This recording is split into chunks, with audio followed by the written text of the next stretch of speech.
उस दिन हम दोजख से पूछेंगे कि क्या तू भर गई? वो कहेगी कि कुछ और भी है।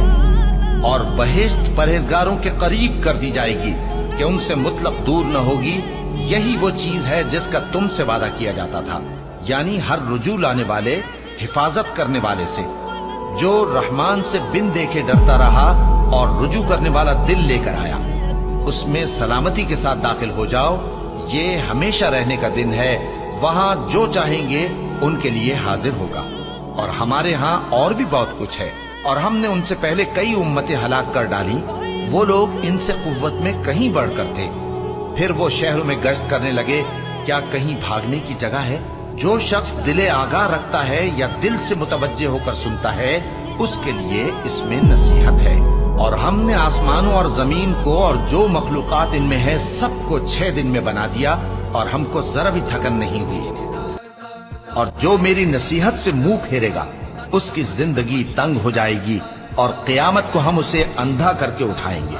वो कहेगा कि मेरे परवरदिगार, तूने मुझे अंधा करके क्यों उठाया? मैं तो देखता भालता था। अल्लाह फरमाएगा कि ऐसा ही चाहिए था। तेरे पास हमारी आयतें आईं तो तूने उनको भुला दिया। इसी तरह आज हम तुझको भुला देंगे। और जो शख्स हद से निकल जाए और अपने परवरदिगार की आयतों पर ईमान न लाए, हम उसको ऐसा ही बदला देते हैं। और आखिरत का अजाब बहुत सख्त और हमेशा बाकी रहने वाला है। तो क्या ये बात इन लोगों के लिए मूजिब हिदायत न हुई कि हम इनसे पहले बहुत से फिरकों को हलाक कर चुके हैं, जिनके रहने के मकामात में ये चलते फिरते हैं। अक्ल वालों के लिए इसमें बहुत सी निशानियां हैं। और अगर एक बात तुम्हारे परवरदिगार की तरफ से पहले सादिर और जज़ाए आमाल के लिए एक मियाद मुकर्रर न हो चुकी होती, तो नुज़ूल अजाब लाजिम हो जाता। जब तुम्हारे परवरदिगार ने फरिश्तों से कहा कि मैं मिट्टी से इंसान बनाने वाला हूँ, जब मैं उसको दुरुस्त कर लूं और उसमें अपनी रूह फूंक दूं, तो उसके आगे सजदे में गिर पड़ना। सो तमाम फरिश्तों ने सजदा किया, मगर इब्लीस के वो अकड़ बैठा और काफिरों में हो गया।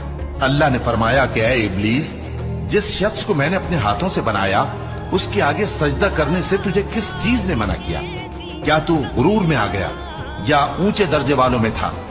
बोला कि मैं इससे बेहतर हूं कि तूने मुझको आग से पैदा किया और इसे मिट्टी से बनाया। फरमाया, बस यहां से निकल जा, तू मरदूद है और तुझ पर क़यामत के दिन तक मेरी लानत पड़ती रहेगी। कहने लगा कि मेरे परवरदिगार, अच्छा तो मुझे उस रोज तक के लोग उठाए जाएं मोहलत दे। फरमाया कि तुझको मोहलत दी जाती है उस रोज तक जिसका वक्त मुकर्रर है। कहने लगा कि मुझे तेरी इज्जत की कसम, मैं इन सब को बहकाता रहूंगा सिवाय उनके जो तेरे चुने हुए बंदे हैं।